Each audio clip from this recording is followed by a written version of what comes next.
শহরের এত নামকরা বিজনেস ওমেন প্রথম দেখাতেই জিশানের প্রেমে পড়ে গেছে। অবশ্যই জিশান, তুমি একদম বাবার মতো হয়েছো, আমি গর্বিত। ড্যাড, এটা কি সত্যি?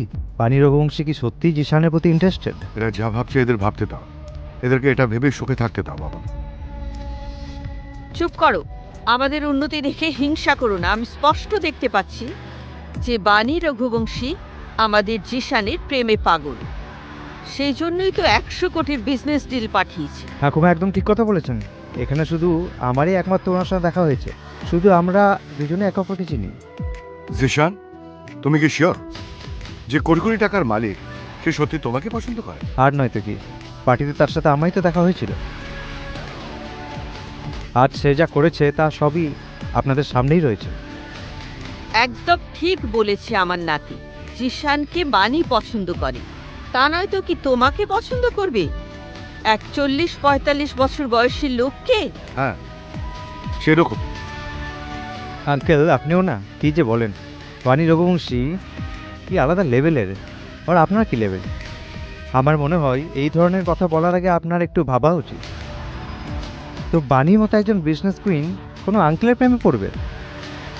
How disgusting! কি তোমাকে এখনো মনে হয় যে বানু রঘুবংশী তোমার মতন লোককে পছন্দ করবে? একটা 40-45 বছরের বুড়ো থেকে? কখনো গিয়ে নিজের মুখটাও দেখেছো তুমি? কিছু মনে করো না, বাণী যদি ইন্টারেস্টেড হয় তাহলে সে তোমার ছেলে অর্জুনের প্রতি হবে, আমার প্রতি নয়। এটা আপনি এত বিশ্বাসের সাথে কিভাবে বলতে পারেন? আপনার মতো লোক বাণী রঘুবংশীর সামনে দাঁড়ানোর যোগ্য নয়। আমি আপনাকে বলছি, এক্ষুনি ইনার কাছে ক্ষমা চান, নাহলে আমি দেখিয়ে দেবো আমি কি করতে পারি। এটা একদম ঠিক বলেছেন আপনি। আঙ্কেল, মাথা নত করো আর ক্ষমা চাও। বাঁচাও! তো ঠিক আছে, আমি এখনই কল করছি বাণী রঘুবংশীকে, তারপরে দেখা যাক কে মাথা নত করে, আমি না তোমরা। কাকে ফোন করবে? তুমি বাণী রঘুবংশীকে অপমান করেছো, তোমার কিছুই হবে না। তোমার বসকে, অর্থাৎ বাণী রঘুবংশীকে। কি বললে তুমি? এখনো মিথ্যে বলছো? তোমার কাছে বাণী রঘুবংশীর ফোন নাম্বার আছে? তুমি কি ভাবছো বাণী রঘুবংশী তোমার উপর টাকা বৃষ্টি করবে? ওনার নজর আমার উপর রয়েছে, তোমার উপর নয়। ব্যাস ব্যাস, শুধু একটু অপেক্ষা করো, তারপর দেখা যাবে। কিসের জন্য অপেক্ষা করব? স্বপ্ন দেখো না তুমি। বাণী রঘুবংশী এই বিশ্বের সবচেয়ে রিচ ওমেন, সে কি তোমার মতন বুড়োকে পছন্দ করবে? মজা করছো? নাটক আর নির্লজ্জতারও একটা সীমা থাকে।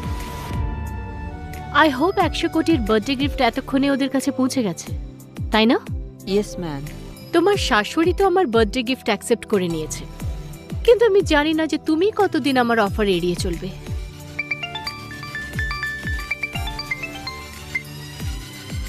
হ্যালো বাডি, আমাকে ধন্যবাদ জানাতে ফোন করেছো নাকি আমাকে মিস করছিলে? ধন্যবাদ? আমার মনে হয় তোমার নিজে এসে দেখে নেওয়া উচিত। কি? আই মিন, কি হয়েছে? Okay okay, just give me some time, আমি এক্ষুনি ওখানে পৌঁছাচ্ছি। ওকে?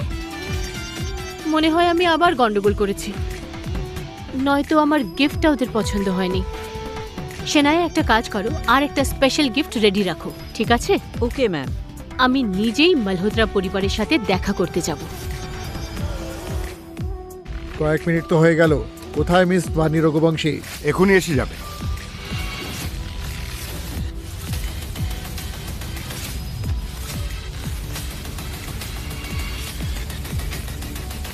কি চলছেটা কি এখানে? মিস বাণী, আপনি সত্যি এখানে এসেছেন? আমার সামনে বাণী রঘুবংশী দাঁড়িয়েছে, নিজের চোখে বিশ্বাস করতে পারছি না। আমার যে শান্ত সত্যি অনেক লাকি। যাও বাবা, একবার গিয়ে দেখা করো। মিস বাণী, আমি তোমাকে এখানে গিফট নিয়ে পাঠিয়েছিলাম, এই জন্যে নয় যে তুমি মিস্টার আদিত্য কাপুরের অপমান করো। Very sorry madam. বাণী, তুমি এখানে আমার জন্য এসেছো তাই না? আমি ঠিকই ভেবেছিলাম, প্রথম দেখাতেই তুমি আমার প্রেমে পড়ে গেছো। প্রেম?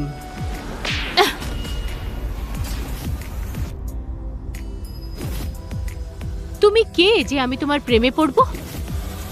যদি জিশান নয় তাহলে কার জন্য? আরে 100 কোটি ডিল কিসের জন্য পাঠিয়েছো তুমি? বাডি, আই এম সো সরি। আমি তো শুধু তোমার জন্য এইসব করেছি। আমি জানতাম না যে এখানে এত বড় তামাশা শুরু হয়ে যাবে। It's okay.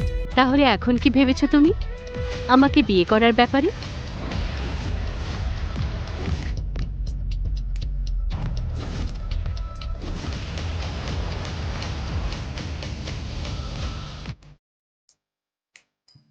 কি বানি কি সত্যি আদিত্য কাপুরের মতো একজন শ্রমিককে ভালোবাসে? এটা কিভাবে সম্ভব? বানি 40 বছরের একটা বয়স্ক মানুষকে কি করে পছন্দ করতে পারে? ড্যাড, তোমরা দুজন কি সত্যি? বাবা, এখন তুমি আমার পার্সোনাল লাইফের চিন্তা ছেড়ে দাও। ম্যাডাম বানি, আদিত্য কাপুরের সঙ্গে আপনার কেমন সম্পর্ক? মিস্টার সিনহা, আমার মনে হয় আপনার মিস বানির পার্সোনাল লাইফে না প্রফেশনাল লাইফে ফোকাস করা উচিত। Yes madam. মিস্টার সিনহা, কাল অফিসে এসে নিজের টার্মিনেশন লেটার নিয়ে যেও, alright? Because you are fired. Shanaya, papers নিয়ে নাও এর থেকে। আদি, এখন তো আমাকে পুরো ঘটনাটা বলো যে অ্যাকচুয়ালি এখানে কি হয়েছিল। তার কোনো প্রয়োজন নেই। ব্যাস ওই 100 কোটি টাকা ডিলটা ক্যান্সেল করো, কারণ এদের সাথে আমার আর কোনো সম্পর্ক নেই। এই লোকেদের সাথে আমার কোনো সম্পর্ক নেই। ওকে, আমি বুঝে গেছি। আদিত্য বাবা, এর কি দরকার আছে?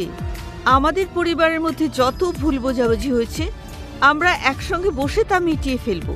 হ্যাঁ অবশ্যই, মালহোত্রা পরিবার এই ইনভেস্টমেন্টের 10 গুণ লাভ করবে। হ্যাঁ হ্যাঁ অবশ্যই। অ্যাকচুয়ালি ব্যাপারটা হলো আমার বাডি যা বলবে সেটাই হবে। তোমরা সিরিয়াসলি ডিলটা ডিজার্ভ করো না। শানায়া, পেপারস